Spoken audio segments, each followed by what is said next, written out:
নমস্কার নমস্কার নমস্কার নমস্কার নমস্কার নমস্কার নমস্কার আপনাদের সবাইকে সবাইকে সবাইকে সবাইকে নমস্কার জানাচ্ছে আপনাদের সৌমিত্র বসু।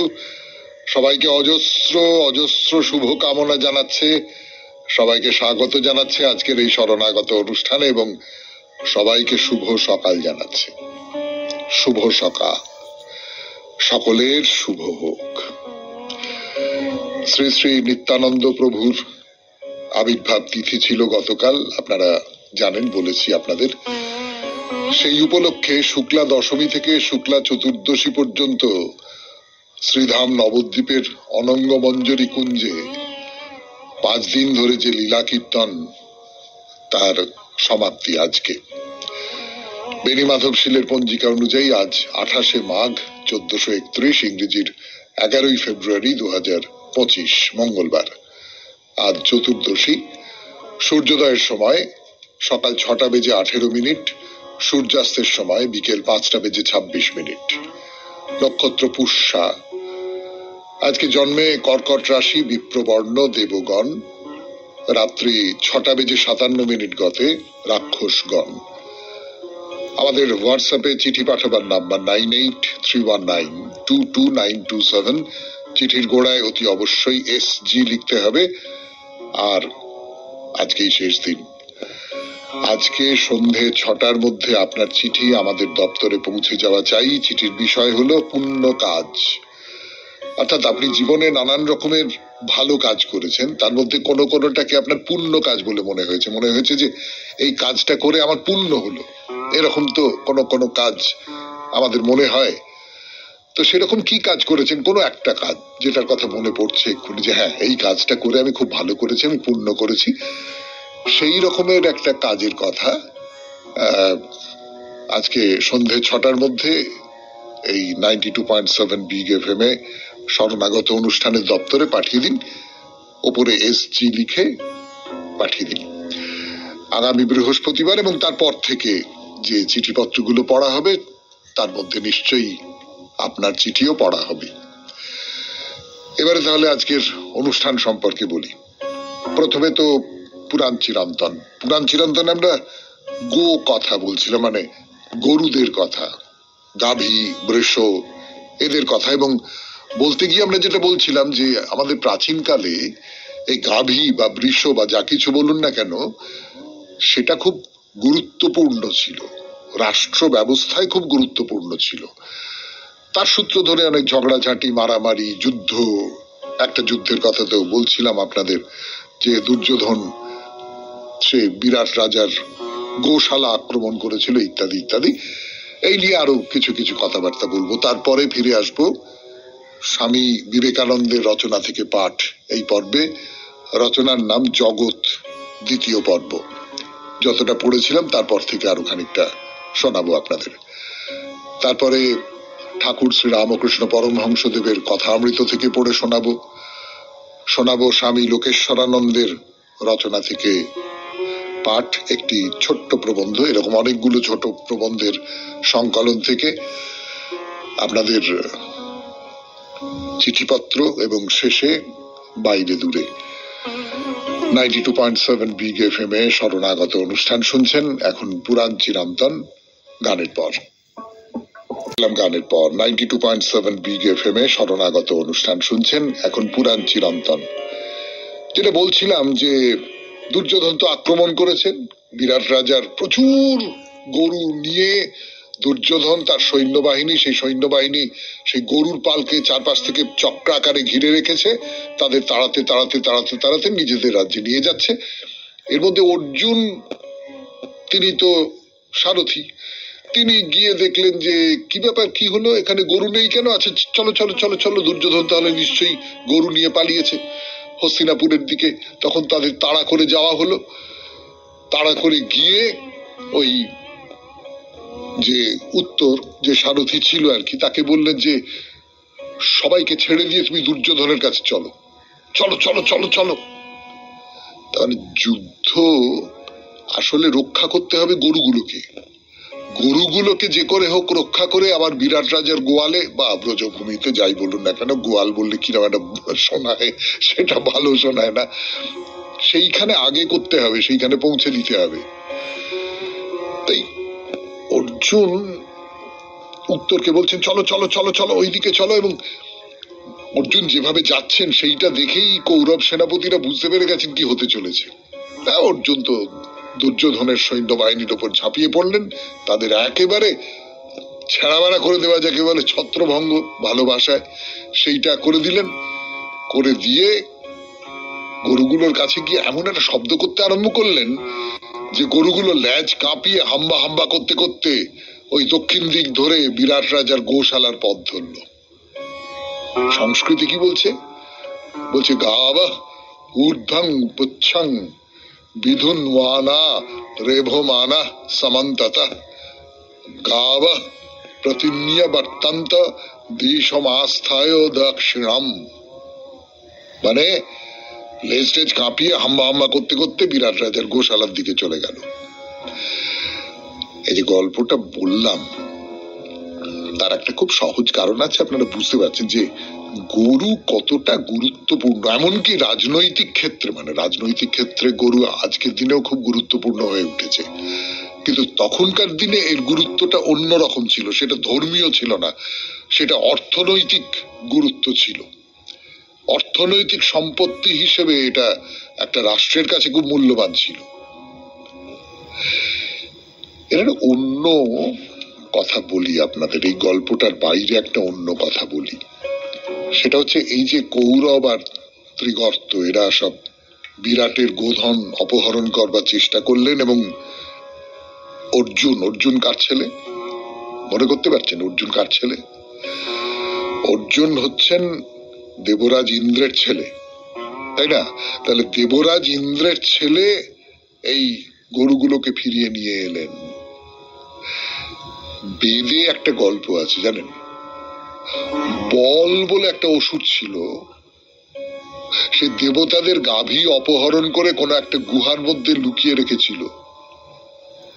ইন্দ্র সসৈন্যে গিয়ে সেই গুহার ভেতর থেকে গাভী বার করে এনেছিলেন। পণ্ডিতেরা কেউ কেউ বলেন সেই গল্পটাই আবার মহাভারতের মধ্যে আরো বিস্তারিত ভাবে আরো রূপ পাল্টে ফিরে এসেছে। শুনছেন পুরাণ চিরন্তন 92.7 বিগ এফএম এ শরণাগত অনুষ্ঠানে।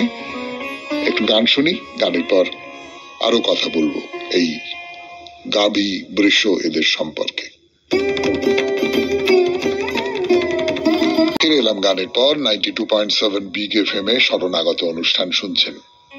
এটা তো রাষ্ট্রের দিক থেকে কথা বললাম, যে রাষ্ট্র দেখছে যে কৃষির ক্ষেত্রে খুব সুবিধে হচ্ছে, চাষবাসের ক্ষেত্রে, বাণিজ্যের ক্ষেত্রে খুব সুবিধে হচ্ছে, ফলে একটা রাজ্যের একটা দেশের অর্থনীতি সম্পন্ন হয়ে উঠতে পারছে।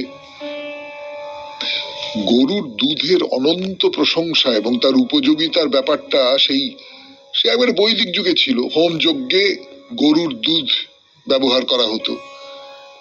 তেমনি সেই যুগে খাদ্য হিসেবে গোমাংসের প্রচলন ছিল আর্যদের মধ্যে, এটা ইতিহাস বলছে।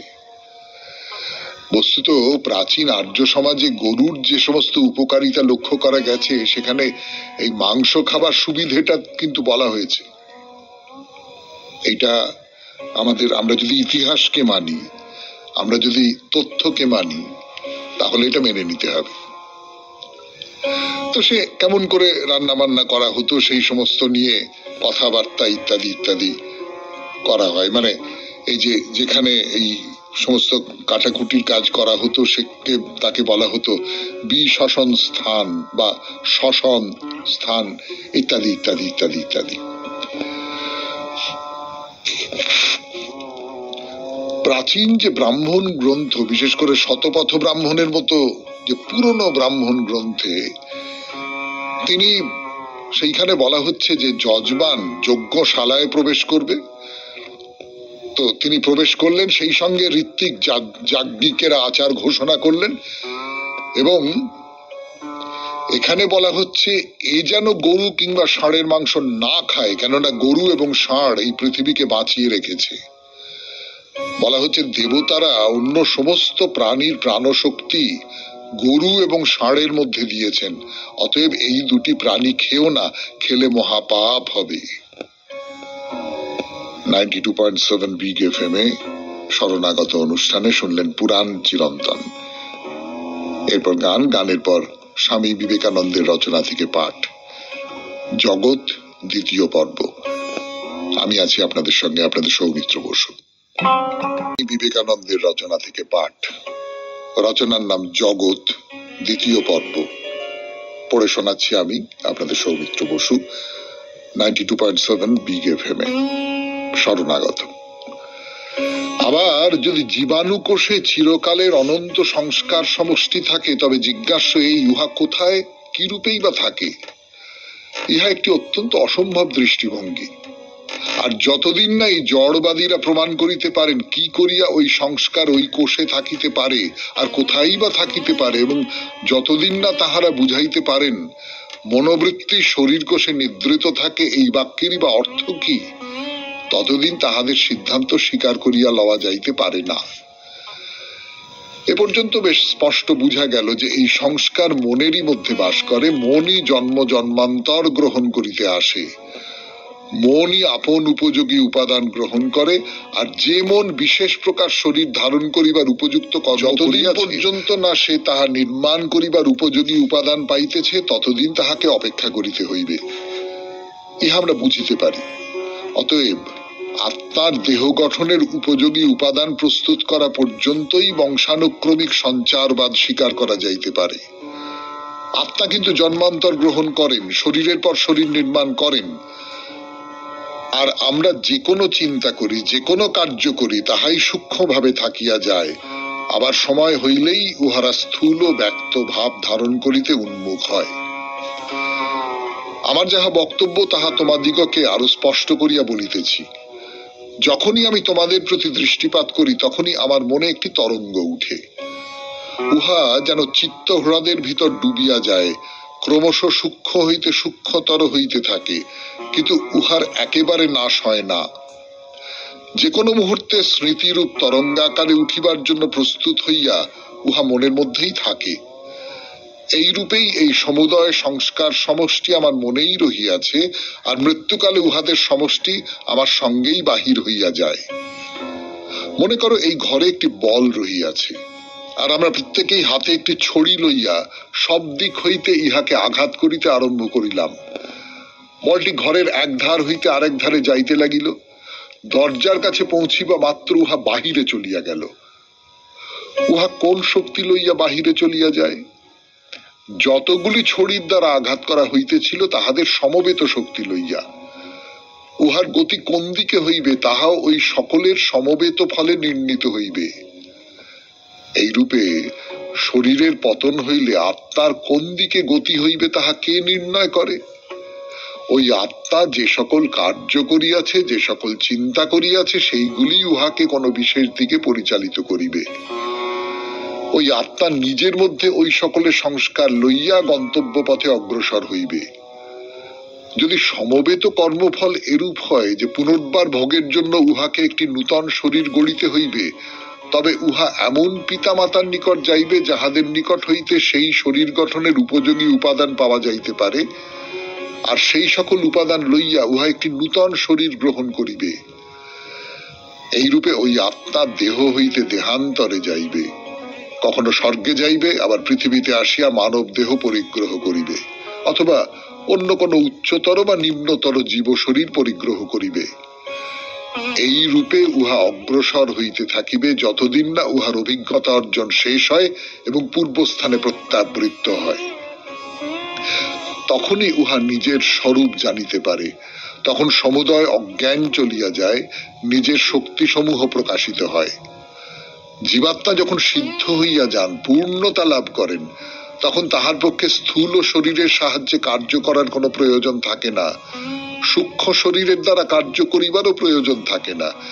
তখন তিনি স্বয়ং জ্যোতি ও মুক্ত হইয়া যান, তাহার আর জন্ম বা মৃত্যু কিছুই হয় না। শুনলেন স্বামী বিবেকানন্দের রচনা থেকে পাঠ, 92.7 বিগ এফএম এ শরণাগত অনুষ্ঠানের পর গান, গানের পর কথামৃত। কথামৃত থেকে পাঠ করে শোনাবো আমি আপনাদের সৌমিত্র বসু। 92.7 বিগ এফএম এ শুনছেন শরণাগত জীবনের সহজ পাঠ। তো ঠাকুরের কাছে বেলঘরের এক ভক্ত, মানে বেলঘরিয়ার এক ভক্ত, তিনি একটা কথা বলছেন যে আপনি আমাদের কৃপা করুন। এটা তো মানে যে কোনো ভক্ত বলে থাকেন যে আপনি আমাকে কৃপা করুন।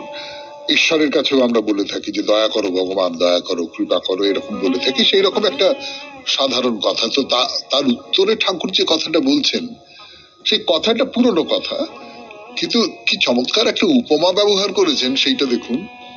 বলছেন যে সকলের ভেতরেই তিনি রয়েছেন, তবে গ্যাস কোম্পানিকে আর্জি করো, তোমার ঘরের সঙ্গে যোগ হয়ে যাবে।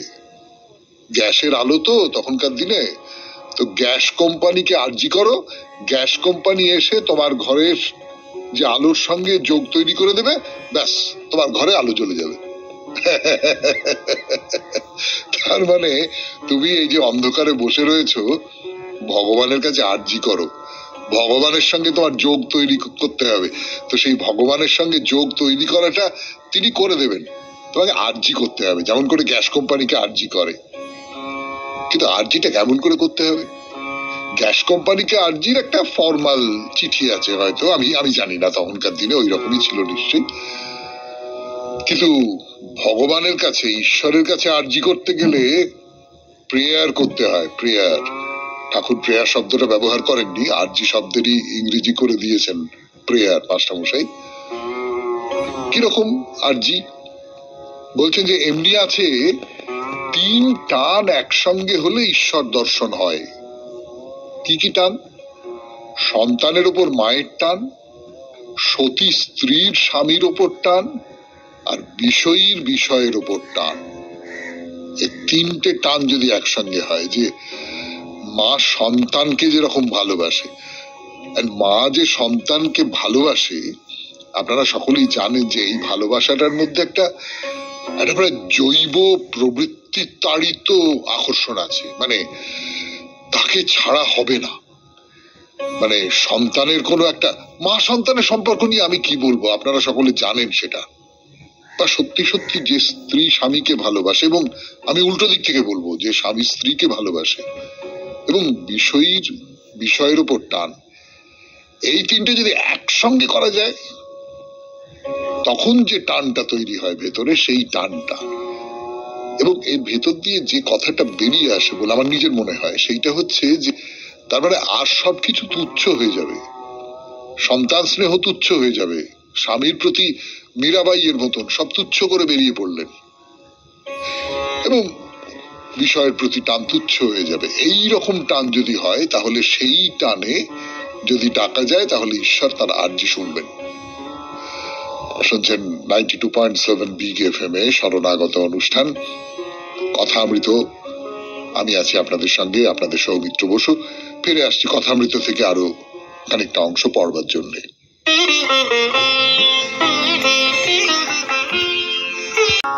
ঠিক ভক্তের লক্ষণ আছে। সেই লক্ষণটা কি? গুরুর উপদেশ শুনে স্থির হয়ে থাকে।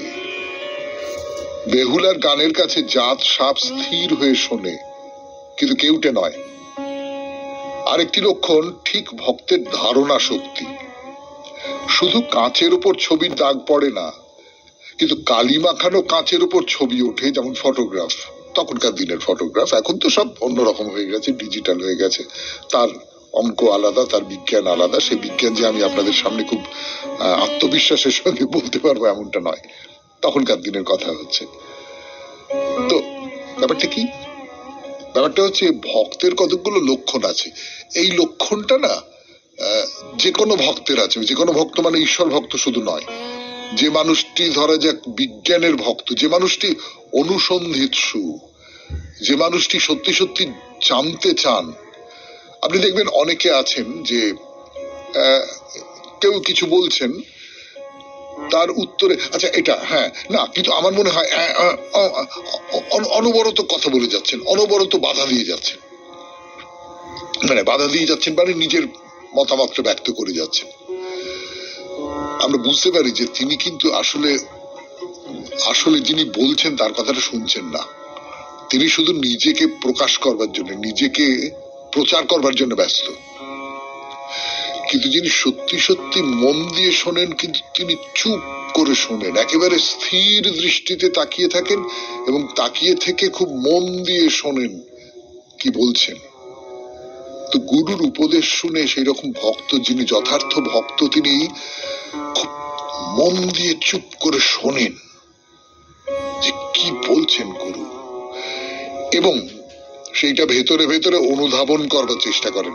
সেইটা ভেতরে ভেতরে, তার ভেতরে ওই ধারণ করবার ক্ষমতাটা খুব বেশি। অর্থাৎ ধরুন এই শরণাগতে আমি কথামৃত থেকে পড়ে শোনাচ্ছি আপনাদের, এই শুনে আপনি এর ভেতর থেকে তার যে নির্যাসটা, আপনি তো আমি যা বলছি বা যা লেখা আছে সমস্তটাই হুবহু আপনি মনে করতে পারবেন না, কিন্তু এর যে নির্যাসটা সেইটা আপনি ভেতরে নিয়ে নিলেন। এবং আমাদের শিক্ষাটা কি, সেই ভেতরে যেটা নিয়ে নিলাম সেইটা কিন্তু আমার ভেতরে সঞ্চিত হয়ে থেকে গেল। কতটা পর্যন্ত সঞ্চিত হয়ে থেকে গেল তার উপর নির্ভর করছে আমার ধারণ ক্ষমতাটা কিরকম। তো যিনি সত্যিকারের ভক্ত, ঠাকুর বলছেন যে তার ধারণ ক্ষমতাটা খুব বেশি। যেমন আমি ফটোগ্রাফের কথাটা বাদ দিচ্ছি, যেমন ধরুন আপনি কাচের ওপর একটা হাত রাখলেন, কিছুই হলো না, কাঁচ স্বচ্ছ, যেমন স্বচ্ছ তেমনই স্বচ্ছ ছিল। কিন্তু কাঁচের ওপর যদি কালি মাখিয়ে দেওয়া হয়, তার উপর যদি আপনি আপনার হাতের ছাপটা দেন, তাহলে হাতের ছাপটা স্পষ্ট হয়ে ফুটে উঠবে।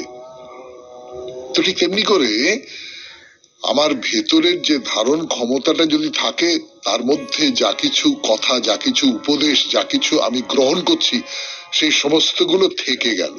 আপনাদের অনেক চিঠি পাই, যে চিঠিতে আপনারা বলেন যে এই কথামৃত শুনতে খুব ভালো লাগে, এবং এই যে শুনতে ভালো লাগে তার মনে হয় যে এটা ওটা সেটা মনে হয়েছে, তার সূত্র ধরে আপনারা সেই সমস্ত কথা লিখেছেন। অর্থাৎ আপনার মনের মধ্যে ওটা ছাপ ফেলে দিয়েছে। প্রকৃত ভক্তের মনের মধ্যে এইটা ছাপ ফেলে। শুনলেন ঠাকুর শ্রী রামকৃষ্ণ পরমহংসদেবের কথামৃত থেকে পাঠ 92.7 বিগ এফএম এ শরণাগত অনুষ্ঠানে। গানের পর স্বামী লোকেশ্বরানন্দের রচনা থেকে পড়ে শোনাবো। রচনার নাম সুখ। 92.7 বিগ এফএম এ সৌমিত্র বসুর সঙ্গে স্বামী লোকেশ্বরানন্দের রচনা থেকে পড়ে শোনাচ্ছি আপনাদের। রচনাটির নাম সুখ। আমরা সবাই সুখী হতে চাই, কিন্তু কেমন করে সুখী হওয়া যায়? আমরা ভাবি আমরা যা চাই তা পেলেই সুখী হব, যেমন অর্থ, ক্ষমতা, সুস্বাস্থ্য, অনুগত পরিবার ইত্যাদি। কিন্তু এমন অনেক মানুষ আছেন যাদের এইসব জিনিস প্রভূত পরিমাণে থাকা সত্ত্বেও তারা সুখী নন। বস্তুত সুখী মানুষ দেখা যায় না বললেই চলে। হ্যাঁ, অল্প সময়ের জন্য কেউ হয়তো সুখী হতে পারেন। অহংকার করে তিনি এ কথাও বলতে পারেন যে তিনি পৃথিবীতে সবচাইতে সুখী ব্যক্তি। কিন্তু প্রশ্ন হলো, তার এই সুখ কতক্ষণ টিকবে? যে যে কারণে তিনি এখন সুখী, সেই অবস্থা পাল্টে যেতে পারে। এক অবস্থা তো চিরকাল থাকতে পারে না। আর তখনই আগের সেই স্ফূর্তি, সেই আনন্দ স্বাভাবিক কারণেই চলে যাবে। আরো বিস্ময়ের ব্যাপার হলো, অবস্থা একরকম থাকলেও কিছুদিন পরে তিনি আবার হয়তো নিজেকে অসুখী মনে করবেন। কিন্তু কেন যে তিনি সুখী নন, তা অন্যের কাছে তো নয়ই, তার নিজের কাছেও স্পষ্ট নয়। তার যে ঠিক কিসের অভাব তা না বুঝলেও আনন্দিত হওয়ার কোনো কারণও তিনি আর খুঁজে পাচ্ছেন না। তার মনোভাব দেখে বোধ হয় সুখী হওয়ার প্রতিশ্রুতি পেলে তিনি দারিদ্র বরণ করতেও প্রস্তুত। সুখ তাহলে কোথায়? বাইরের কোনো বস্তু বা অবস্থায়, নাকি আমাদের অন্তরে? হিন্দু দর্শন মতে নিজেকে জয় করতে পারলেই প্রকৃত সুখ মেলে। অবশ্য তার জন্য বাইরের সবকিছু থেকে নিজেকে আলাদা করার সামর্থ্য অর্জন করতে হয়। গুটি কয়েক জাগতিক বস্তু থাকা না থাকার উপর যার আনন্দ নির্ভর করে সে তো দাস।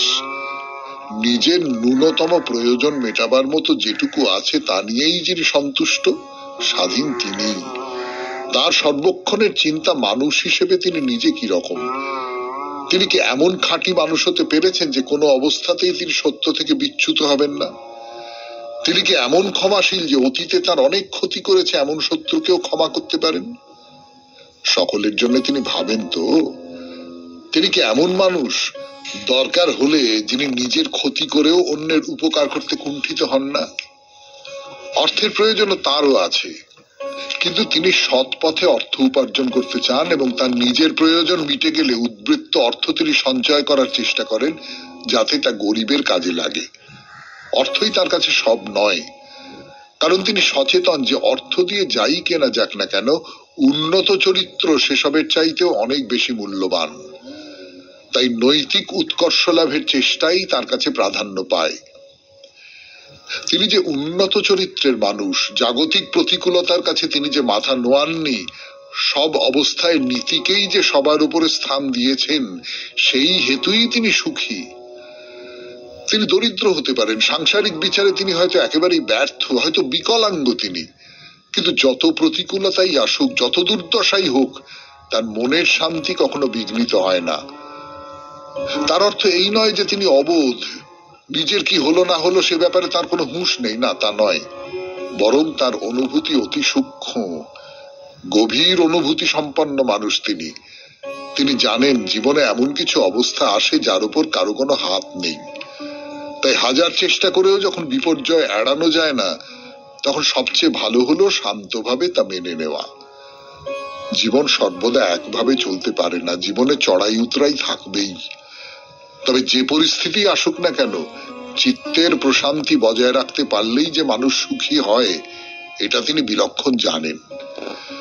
তিনি কঠোর পরিশ্রম করেন, কিন্তু ফল আশানুরূপ না পেলে ভেঙে পড়েন না, চেষ্টা চালিয়েই যান। সাফল্য আসুক অথবা ব্যর্থতাই আসুক, যথাসাধ্য চেষ্টা করতে পারলেই তৃপ্ত তিনি। তার কাছে সাফল্যের অর্থ বৈষয়িক উন্নতি নয়, নৈতিক উন্নতি, যা আসে আত্মনিগ্রহের মাধ্যমে, যা মানুষকে ধীরে ধীরে বাহ্য পরিস্থিতির দাসত্ব থেকে মুক্ত করে আত্মনির্ভর ও আত্মকাম করে তোলে। সুখ এমন এক স্বাধীনতার অনুভব যা সুদীর্ঘ আত্মনিগ্রহের পরিণতি। আত্মসংযমের মধ্য দিয়েই মানুষ উপলব্ধি করে যে বাসনার চরিতার্থতায় সুখ নেই, প্রকৃত সুখ নির্বাসনায়। সুখ বস্তুর ভোগে নয়, বস্তুর ত্যাগে। শুনলেন স্বামী লোকেশ্বরানন্দের রচনা থেকে পাঠ। রচনার নাম সুখ।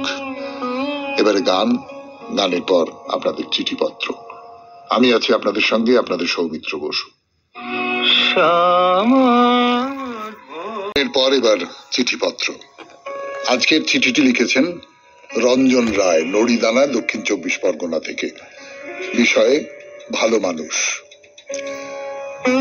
92.7 বিগ এফএম এ শরণাগত অনুষ্ঠানে পড়ছি সেই চিঠি। আমি নিজে আদপেই ভালো মানুষ নই। কাম, লোভ, হিংসা এসব যেন লুকোচুরি খেলে আমার সাথে।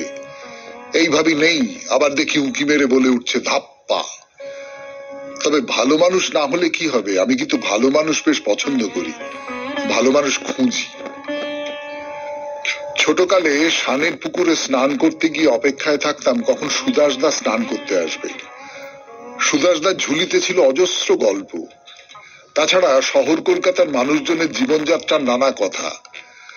সুদাসদা কলকাতায় সবজি বিক্রি করতে যেত। লম্বা চওড়া চেহারা, ঝকঝকে দাঁত, সর্বদা হাসি মুখ, বেশ আকর্ষণীয় ছিল মানুষটা। সবজি বিক্রেতার খুব একটা সাংসারিক অনটন থাকার কথা নয়, কিন্তু সুদাসদার বেশ অনটনেই দিন চলত। দাদা টিবি রোগী, তার 3-4টি ছেলে মেয়ে, এসবই ছিল সুদাসদার ঘাড়ে। কিন্তু সেজন্য কখনো কোনো দুঃখ প্রকাশ করতে দেখিনি লোকটাকে। হাসি মজা নিয়েই যেন কাটিয়ে দিতে চাইতো সব ক্লেশ। দাদা মারা গেলে তার ছেলে মেয়েগুলিকে নিজের ছেলে মেয়ের সঙ্গে আলাদা ভাবার চিন্তাও করতো না। মেয়েদের গরিবানা মতে পাত্রস্থ করলো। ভাইপোরাও কেউ সাইকেল ভ্যান চালিয়ে, কেউ কারখানায় কাজ করে সংসার পাতলো। নিজের একটি ছেলে প্রায় বিনা চিকিৎসায় মারা গেল স্ত্রী। একটি ছেলে রাজমিস্ত্রির কাজ করে। সুদাসদা আর সবজি নিয়ে কলকাতায় যেতে পারে না। ছেলের বউ শ্বশুরকে কোনোভাবেই দেখভাল করতে রাজি নয়। সুদাসদা এর মধ্যেই চেষ্টা করে নিজের খরচটা চালিয়ে নেবার। সরকারি প্রকল্পে যে গাছ লাগানো হয়েছিল পথের ধারে ধারে, সেই ছোট গাছগুলি যাতে গরু ছাগল না খেয়ে ফেলে তার দেখাশোনার কাজ পেল সুদাসদা। অতি সামান্য মজুরি, কি আগ্রহ নিয়ে একটা কঞ্চি হাতে সকাল বিকেল গাছগুলোকে বাঁচাতে দেখেছি সুহাসদাকে। দেখেছি গাছগুলোর সঙ্গে কথা বলতে। কন্ট্রাক্টর গাছের সংখ্যা বাড়িয়ে বলার জন্য বাড়তি কিছু টাকা দেবার প্রস্তাব দিলে সুদাসদা হাসি মুখে বলেছিল, গুনতিতে চুরি করার দরকার নেই গো বাবু, তুমি বরং বেশি চারা এনে দাও, আমি সব বড় করে দেবো। বলা বাহুল্য সুদাসদার সেই কাজটিও গেল। বটতলায় সিমেন্টের চাতালে সারাদিন বসে থাকে, সবার খোঁজ খবর নেয়। বাড়িতে বউয়ের যাতনায় টেকা মুশকিল। সুদাসদার মুখের হাসি কিন্তু সেই অমলিন। সেদিন কথায় কথায় বলল, সবই মিছিমিছি হিজিবিজি, বুঝলি ভাই, বেকার এত ভাবনা চিন্তা, বলেই একগাল হাসি। বুকের ভেতরে কোথায় যেন চিনচিন করে উঠল। মনে হলো মানুষটা খুব ভালো। বাহ বাহ, এই যে মানুষটা রঞ্জন রায় নড়িদানা দক্ষিণ 24 পরগনা থেকে যার কথা লিখেছেন, সেই মানুষটা কি অসুখী না? তো সমস্ত কিছুর মধ্যেই তিনি সুখ পান। কাজে জীবনে সবকিছুর মধ্যে থেকে যদি সুখ শুষে নেওয়া যায়, সমস্ত বিপরীত কিছুর মধ্যে থেকে, সমস্ত খারাপের মধ্যে থেকে, তাহলে এইরকম মানুষ হওয়া যায়।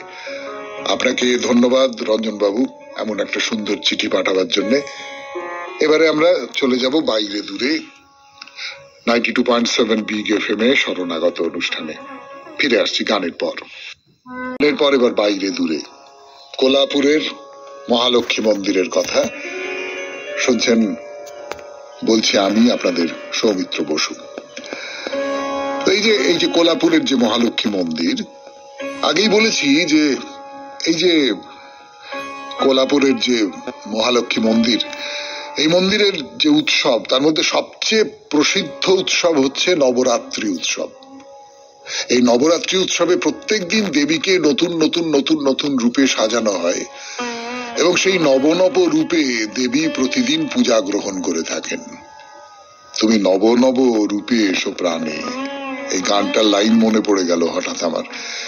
আসলে যারা ভক্ত তারা তো দেবীকে প্রতিদিন নতুন নতুন করে পেতে চান। যাকে ভালোবাসি তাকে তো প্রতিদিন নতুন নতুন নতুন নতুন করে পেতে চাই, এই একটা। আর 2 নম্বর হচ্ছে দেবীর তো অশেষ রূপ। যে কোনো দেবীর, যে কোনো দেবতার, বিশেষ করে লক্ষ্মী, আমি যদি সম্পদের দেবী হিসেবে তাকে দেখি এবং আমি যদি একই সঙ্গে কল্যাণের দেবী হিসেবে তাকে দেখি, কল্যাণ তো নানান রূপে আমাদের কাছে আসে, সম্পদ তো নানান রূপে আমাদের কাছে আসে। এবং সত্যি সত্যি এই যে সমুদ্র মন্থনের ফলে যে সম্পদ উঠে এলো, সে তো অশেষ, অনন্ত। তো যাই হোক, এই নতুন রূপে দেবীকে দেখা যায়, এসব তো আপনাদের এর আগের দিন বলেছি। কিন্তু এই নবরাত্রি উৎসবে আপনারা যদি সন্ধ্যেবেলা যান, আলো পড়ে যাওয়ার পর যদি যান, তাহলে একটা ম্যাজিক দেখতে পাবেন। হ্যাঁ, ম্যাজিক মানে যদি এই অম্বাবাইয়ের মন্দির বা মহালক্ষ্মীর মন্দির আপনি আগে দেখে থাকেন, দিনের বেলা দেখে থাকেন, যেটা বলছিলাম আপনাদের, সেই দিনের বেলা যদি দেখে থাকেন আর তারপর এই নবরাত্রি উৎসবের রাতে দেখতে আসেন, তাহলে আপনার মনে হবে কোনো এক জাদু মন্ত্রে মন্দিরটা পুরোপুরি পাল্টে গেছে। কেমন করে বলুন তো? আপনি যেটা আন্দাজ করেছেন সেটাই। অন্ধকার নেমে এসেছে এবং মন্দিরের ভেতরে নানান রকমের আলো জ্বলে উঠেছে। এই নবরাত্রি উপলক্ষে আলোকসজ্জা, একটা অলৌকিক আলোকসজ্জা তৈরি হয় আর কি। মন্দিরের নানান ভাঁজ ভোঁজ, নানান কোণ, সেখান থেকে নানান রঙের আলো, নানান সব রঙিন আলোয় মন্দির একেবারে অন্য অন্য রকম হয়ে উঠছে, অন্য অন্য ব্যাপার তৈরি হয়ে উঠছে নানান সব আলোয়। তার ফলে মন্দিরের পুরো চেহারাটাই অপরূপ হয়ে ওঠে। আর পেছনে কালো আকাশের পট, তো তার মধ্যে তবে এমন যে এই মন্দিরের চেহারা, সেই চেহারা আপনি খুব নিরুপদ্রবে দেখতে পাবেন এইরকমটা কিন্তু ভাববেন না। প্রচন্ড ভিড় হবে, প্রচন্ড ঠেলাঠেলি হবে, খুব ঠেলাঠেলি করে আপনাদের এগোতে হবে এই কোলাপুরের এই অম্বাবাই মন্দিরে। এরকম ঠেলাঠেলির মধ্যে দিয়েই হয়। তো এবারে বলি দেবীর শোভাযাত্রার কথা। সে একটা সত্যি সত্যি দেখবার মতন ব্যাপার। প্রত্যেক শুক্রবার দেবীর শোভাযাত্রা হয়। দেবী পালকি করে গোটা নগর পরিক্রমা করে আসেন। কোলাপুর নগর পরিক্রমা করে আসেন। সেই শোভাযাত্রার কথা বলবো আপনাদের, কেমন করে তার প্রস্তুতি হয়, কেমন করে পালকি তৈরি হয় না হয়, তাই নিয়ে দুটি কথা বলি। সে শুনতে খুব ভালো লাগবে, আমার তো খুব মজার লেগেছে আর কি দেখতে। কিন্তু একটু গান শুনে নি তার ফাঁকে। 92.7 বিগ এফএম এ শরণাগত অনুষ্ঠান শুনছেন। আমি আছি আপনাদের সঙ্গে, আপনাদের সৌমিত্র বসু। ফিরে আসছি গানের পর। যা বলছিলাম, দেবীর শোভাযাত্রা, পালকি করে দেবীর শোভাযাত্রা হবে, একটা বিশাল ব্যাপার। সেই বিশাল ব্যাপারের কথা একটু বর্ণনা করি। পুরোটা বর্ণনা করতে পারবো না, সেই ক্ষমতা আমার নেই। তারা পালকি তৈরি করা হয়, সেই পালকিতে শোভাযাত্রা হবে। সেই পালকি দেখলে আপনার চোখ একেবারে স্থির হয়ে যাবে। সে পালকি, সুন্দর একটা পালকি, তার মধ্যে কত রঙের যে কাপড় রয়েছে, তার উপর থেকে নানান রকম সমস্ত ঝালর ঝুলছে, সোনালী কারুকাজ করা বিছানা, তার মধ্যে দেবী বসে থাকবেন। ঠাসান দেওয়ার জন্য একটা তাকিয়া রয়েছে, সেইখানে দেবীর একটা ছোট মূর্তি সেইখানে বসিয়ে রাখা হবে। এর পালকির দুটো ডান্ডা আছে, তো যে দুটো ডান্ডা ধরে, পালকি মাঝখানে, দুপাশে দুটো ডান্ডা, সেই দুটো ডান্ডা ধরে মানুষজন তাকে নিয়ে যাবেন। সেই ডান্ডা দুটো রূপোর তৈরি, একেবারে রূপোর তৈরি, কিন্তু তাকে ঢেকে দেওয়া হয়েছে সোনালী জরির লাল কাপড় দিয়ে। এ তো কাপড়ের নানান বর্ণাঢ্যতা, সেই বর্ণাঢ্যতা তো দেখা গেল। সেই সঙ্গে সঙ্গে ফুল, অজস্র ফুল দিয়ে পালকিটাকে মুড়ে দেওয়া হয়েছে। পালকির যে ডান্ডাটা, হাত, সেটা মুড়ে দেওয়া হয়েছে। তো পালকির সামনের দিকের যারা বাহক, তারা যে দণ্ডটি ধরে থাকেন, তার মুখটা হাতির মুখের মতো। অর্থাৎ এটা কল্পনা করুন, ঐরাবতের পিঠে চড়ে শোভাযাত্রায় বেরিয়েছেন দেবী। হ্যাঁ, এই পালকি যারা বহন করবেন, এই পালকি যারা স্পর্শ করবেন, এই পালকির সঙ্গে সঙ্গে যারা যাবেন, তাদের অশেষ পুণ্য, তাদের অশেষ সৌভাগ্য, সে বিষয়ে কোনো সন্দেহ নেই। তো যখন অজস্র কণ্ঠে অজস্র জয়ধ্বনি করতে করতে করতে করতে দেবীর নামে জয়ধ্বনি করতে করতে করতে করতে এই মানুষজন যাচ্ছেন, এই শোভাযাত্রা রওনা হয়, তখন সে একটা কাণ্ড হয়ে ওঠে।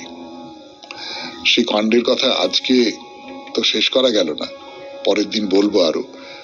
আজকের মতো তাহলে শরণাগত শেষ করি। আমাদের হোয়াটসঅ্যাপে চিঠি পাঠাবার নাম্বার 9831922927। চিঠির গোড়ায় অতি অবশ্যই SG লিখতে হবে।